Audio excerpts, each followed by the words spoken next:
ప్రస్తుతం ఎటు చూసినా సంక్రాంతి పండుగ వాతావరణం కనిపిస్తోంది.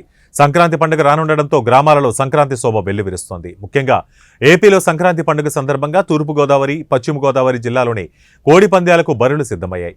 ఇక ఇదే విషయంపై ఏపీ నుంచి మా వన్ టీవీ ప్రత్యేక ప్రతినిధి దేవా మరింత సమాచారం అందిస్తారు. దేవా, చెప్పండి.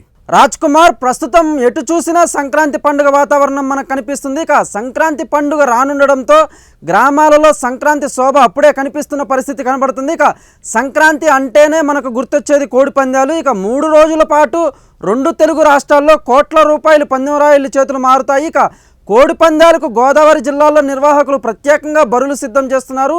ఇటు కోనసీమ జిల్లాల్లో పలు చోట్ల పెద్ద ఎత్తున పందెం బరులు రెడీ చేశారు. ఇక 30 నుంచి 40 ఎకరాల పరిధిలో పందెం బరులు సిద్ధమవుతున్నాయి.